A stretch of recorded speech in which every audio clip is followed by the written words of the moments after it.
మాట తూలితే మంటలే కొండా సురేఖ గారి గురించి జరుగుతున్నటువంటి వివాదం ఏతుందో దాని మీద ఏబిఎన్ఆర్కే రాసినటువంటి కొత్త పలుకు.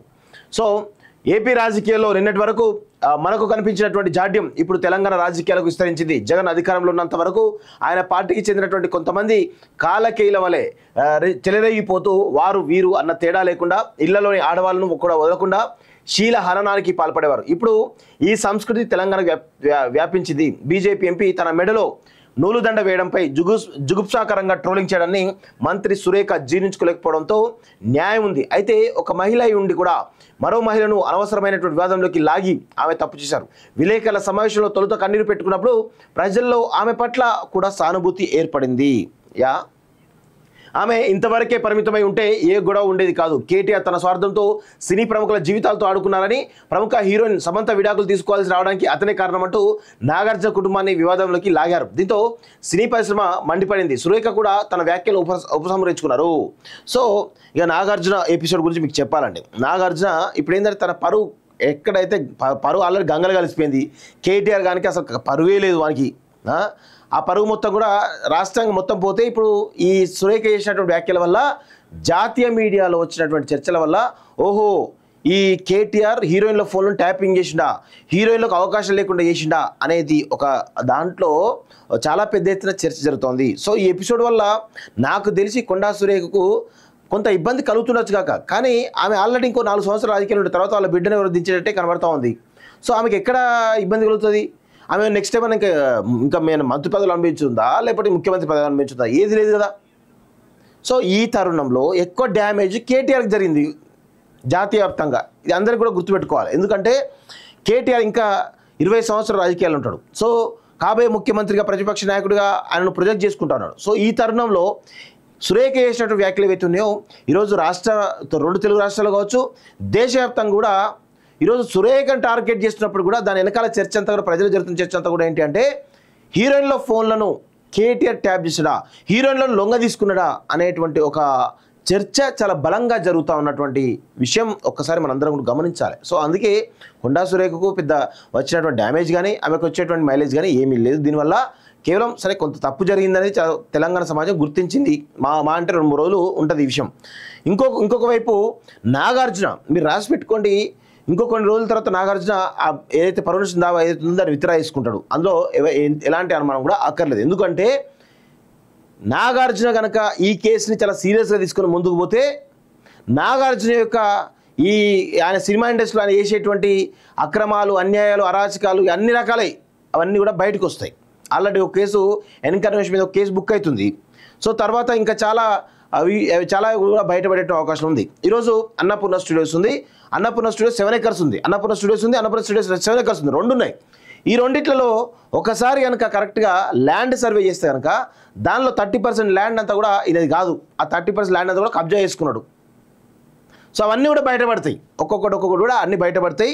ప్రభుత్వం కూడా ఒకవేళ పరువు నష్ట దావా సరే ఇదేదో కంటి తుడుపు చర్యలుగా కోర్టులో వేసిండు అయిపోయింది, మరికొద్ది రోజుల్లో దాన్ని విత్డ్రా చేసుకుంటారు నో డౌట్. ఎందుకంటే రాజకీయ నాయకులు సంబంధించిన అధికారంలో ఉన్నటువంటి పార్టీకి వ్యతిరేకంగా పోవడానికి ఎవరు డేర్ చేయరు, దానిలో సినిమా వాళ్ళు అసలే డేర్ చేయరు. ఎందుకంటే సినిమా ఇండస్ట్రీ అంటేనే ఒక రకమైనటువంటి భావన ఉంది అందరికీ. ఎందుకంటే డ్రగ్స్కు అడ్డాగా, అమ్మాయిలకు అడ్డాగా, ఇంకేదో దానికి అడ్డాగా అనే కోణంలో చాలా పెద్ద ఎత్తున చర్చ జరుగుతూ ఉంది. సో ఈ కోణంలో ఎవరైతే వీళ్ళందరూ ట్వీట్లు చేశారో చిరంజీవి నుంచి మొదలు వీళ్ళందరూ కూడా రాసి పెట్టుకోండి, అందరూ మళ్ళీ పోయి రేవంత్ రెడ్డి కాళ్ళు పట్టుకోవాల్సిందే, రేవంత్ రెడ్డి చొరాల్సిందే తప్ప వేరే ఏం లేదు. అంతా కూడా తాత్కాలికంగా మా పరువు ఇక్కడ గంగలో వస్తున్న ఉద్దేశంతో పరువు నష్టం దావా అవి వేయడం జరిగింది తప్ప వేరే ఉద్దేశం లేదు ఇక్కడ.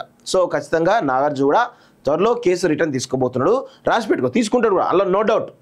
ఎందుకంటే ఆయన లొంగక తప్పదు, ప్రభుత్వాలకు, ప్రభుత్వ అధినేతలకు, రాజకీయ నాయకులు లొంగక తప్పదు. ఎందుకంటే ఆయన అక్రమాస్తులు అలాంటివి, ఆయన అరాచకాలు అలాంటివి, ఆయన సినిమా ఇండస్ట్రీలో ఇక ఈజీగా ఎవరైనా దొరుకుతారు అంటే ఈజీగా దొరుకుతారు. డ్రగ్స్ కేసులు దొరుకుతారు, ఇంకేదైనా దొరుకుతారు, ఇంకేదైనా అన్నిట్లలో కూడా దొరుకుతారు. వాళ్ళు దొరకకుండా ఊరుకోరు, వాళ్ళకి తెలుసు ఆ భయం ఉన్నది కాబట్టే. కానీ ఇక్కడ విషయం ఏంటంటే జగన్మోహన్ రెడ్డికి అయితే లిటరల్గా పిషా పోసుకుని వీళ్ళంతా కూడా. కానీ రేవంత్ రెడ్డి గారికి ఎందుకో ఆ భయం లేదు వీళ్ళ మీద, ఆ భయం కల్పిస్తాడు, త్వరలో కల్పించమని కూడా మేము రిక్వెస్ట్ చేస్తూ ఉన్నాం. ఇంకొకటి విషయం కూడా గుర్తుపెట్టుకోవాలి, నేను ఈ సందర్భంగా రేవంత్ రెడ్డి ఒక రిక్వెస్ట్ చేస్తాను. ఈ తెలంగాణ సంబంధించినటువంటి సినిమా ఇండస్ట్రీ సంబంధించినటువంటి ఏవైతే ఉన్నాయో టికెట్ల విషయం ఏవైతే ఉన్నాయో దయచేసి టికెట్ రేట్లు తగ్గించాలి. రేవంత్ రెడ్డి గారు దయచేసి టికెట్ రేట్లు తగ్గించాలి. ఎందుకంటే ఇక్కడ ఉన్నటువంటి సామాన్యులు చాలా పెద్ద ఎత్తున ఇబ్బందులు పడుతూ ఉన్నారు. అంటే ఒక మల్టీప్లెక్స్ సినిమా చూడలేని పరిస్థితి సామాన్యులు, అంత పెద్ద ఎత్తున టికెట్ రేట్ పెట్టి. కాబట్టి దయచేసి ఒక పాలసీ తీసుకురండి, సినిమా టికెట్ రేట్లు తగ్గించే ప్రయత్నం చేస్తే బాగుంటుంది. ప్లస్ కొత్త సినిమాలు ఏవైతే వస్తున్నాయో వాటికి ఏవైతే రాయితీలు ఇవ్వద్దు. మొదటి రోజు ఉన్న టికెట్ రేట్ కంటే డబుల్ రేట్ పెట్టేటువంటి పరిస్థితి ఏదో రాష్ట్రపతి తీసుకొస్తుందో దయచేసి అలాంటి వాటిని ఎంకరేజ్ చేయొద్దు అని చెప్పేసి కూడా చాలా స్పష్టంగా నేనైతే రేవంత్ రెడ్డి గారికి విన్నవించుకుంటాను. మంత్రి సురేఖ అనవసరంగా హీరోయిన్ సమంత పేరు ప్రస్తావించడమే కాకుండా తాను తన కళ్ళతో చూసినట్టుగా చెవులతో విన్నట్టుగా ఏదేదో మాట్లాడారు. సురేఖను మంత్రిలోకి తప్పిస్తారంటూ ప్రచారం కూడా జరుగుతుంది. సీఎం రేవంత్ ఈ వ్యవహారంలో హుందాగా ఉంటున్నారు. వివాదంపై ఆయన స్పందించలేదు. తాను చేసిన తప్పేమిటో సురేఖ ఆత్మపరిశీలన చేసుకున్నారో లేదో తెలియదు. తన నోటి నుంచి వెలువడిన జుగుప్సాకరమైన వ్యాఖ్యలకు బేషరతుగా క్షమాపణలు చెప్పడం అవసరం. బేషరతు క్షమాపణలు చెప్పడానికి సురేఖ స్వచ్ఛందంగా ముందుకు రాని పక్షంలో కాంగ్రెస్ పెద్దలైన తప్పు జరిగిందని ఆమె ప్రకటించేలా చొరవ తీసుకోవాలి. ముఖ్యమంత్రి రేవంత్ రెడ్డిపై కూడా ఆ బాధ్యత ఉంది అంటూ ఆర్కే గారు చెప్తా ఉన్నారు. నేను ఒకటే చెప్తా ఉన్నాను, ఆర్కే గారు ఆమె ఎందుకు ఆల్రెడీ చెప్పింది, తన వ్యాఖ్యలు ఉపసంహరించడం చెప్పడం జరిగింది, సమంతకు సారీ చెప్పడం జరిగింది, అయిపోయింది, వివాదం అయిపోయింది.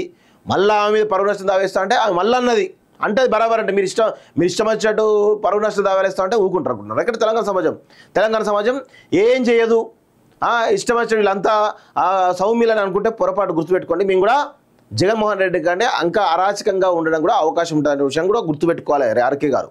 అసలు నేను ఈ సందర్భంగా చెప్తాను సురేఖ గారికి, మీరు అసలు క్షమాపణ చెప్పొద్దు, అయిపోయింది. మీరు అన్నారు అయిపోయింది, ఉపసంహరణ అన్నారు, సారీ అన్నారు, అంతా అయిపోయింది. ఇక అంతటితోటి క్లోజ్ చేయండి. ఇక మళ్ళీ మీరు సారీ చెప్పాలి కాంగ్రెస్ పెద్దలు అవి అంటే ఈ తెలంగాణ సమాజం ఖచ్చితంగా కాంగ్రెస్ పార్టీని కూడా దోషిగా నిలబెట్టే ప్రయత్నం జరుగుతుంది. ఆ విషయంలో దయచేసి సురేఖ గారు సారీ చెప్పొద్దు అని చెప్తాను నేను. నాగార్జున ఇప్పుడు సురేఖపై క్రిమినల్ చర్యలు తీసుకోవాలంటూ కోర్టును ఆశ్రయించారు. రాజకీయాల్లో ఉన్న వాళ్ళు ఏం మాట్లాడినా చెల్లుబాటు అవుతుందన్న అభిప్రాయం ఉంది. అయితే ఇటీవలి కాలంలో పరువు నష్టం కేసులో శిక్షలు పడుతున్నాయి. కాంగ్రెస్ అగ్రనేత రాహుల్ గాంధీని తన పార్లమెంట్ సభ్యత్వం కోల్పోవాల్సి వచ్చింది. పరువు నష్టం కేసులు త్వరితగతిన పరిష్కారమై తీర్పులు వెలువడుతూ ఉంటే రాజకీయ నాయకులు తమ నోళ్లను అదుపులో పెట్టుకుంటారు అంటూ ఒకరిని చూస్తాను. ఇది కోర్టులోకి పోతే 8 సంవత్సరాలు 10 సంవత్సరాలు నడుస్తూ ఉంటుంది, అందులో ఆగదు అది. సో ఇవన్నీ తర్వాత ముచ్చట్లవన్నీ, ఇప్పుడు కాదు. సో మొత్తానికైతే ఏదో అంటే సురేఖను సపోర్ట్ చేసి ఆమెదే తప్పని కోణంలో ఈ యొక్క ఆర్టికల్ చాలా స్పష్టంగా కనబడుతుంది. దాని అయితే మేమైతే యాక్సెప్ట్ అయితే చేయం. తెలంగాణ సమాజం ఎట్టి పరిస్థితులను యాక్సెప్ట్ చేయదు అనేటువంటి విషయాన్ని గుర్తుపెట్టుకోవాలి ఆర్కే గారు.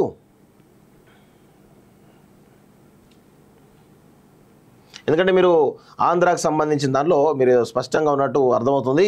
ఆడవాళ్ళను అక్క అని మగవాళ్ళను అన్న అని సంబోధించే సంస్కృతి తెలంగాణది. అలాంటి తెలంగాణలో సోషల్ మీడియా పుణ్యమని బజారు భాష రాజ్యం వెళ్తుంది. ఇతరులను విపరీతంగా బాధించి అంతులేని మానసిక క్షోభకు గురైన కారణమైన మాటలకు మంత్రి సురేఖ బహిరంగ క్షమాపణ చెప్పాలి అంటూ చూస్తూ ఉన్నాం. సో దయచేసి మీరు మీ ఆర్టికల్లో మీరు క్షమాపణ చెప్పాలంటే అసలు కేటీఆర్ కదా చెప్పాల్సింది ఫస్ట్, కేసీఆర్ కదా చెప్పాల్సింది ఫస్ట్, అదెందుకు రాయట్లేదు? కోట్లాది మంది భక్తుల మనోభావాలకు సంబంధించినటువంటి అంశం ఇది, దానికి దీన్ని లింక్ పెట్టినా.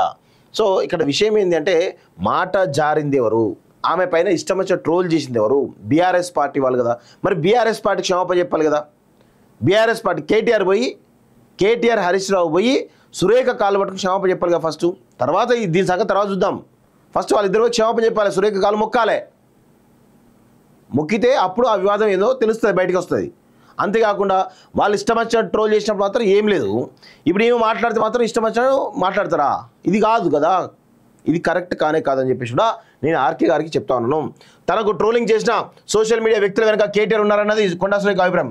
వాళ్ళే ఉన్నారు, వాళ్ళ కార్యకర్తలు వేసింది, వీళ్ళ ఆదేశాలు లేకుండా వాళ్ళు ఎట్లా వేస్తారు? అందుకే తాను విలపించిన కేటీఆర్ పట్టించుకోలేదని తన అనుచరులుగా ఉన్న సోషల్ మీడియా కార్యకర్తలు మరింతగా ప్రోత్సహించారన్నది ఆమె వాదన. ఆమె ఇంతవరకే పరిమితమై ఉంటే ఏ గొడవ ఉండేది కాదు. అనవసర విషయాలు ప్రస్తావించడంతో కేటీఆర్ పక్కకు పోయారు. సురేఖ ప్రయత్నం బూమరాంగ్ అయింది. విమర్శలు ఆరోపణలు గురితప్పడంతో కేటీఆర్ సేఫ్ అయ్యారు. సురేఖ ఆత్మరక్షణలో పడిపోయారు.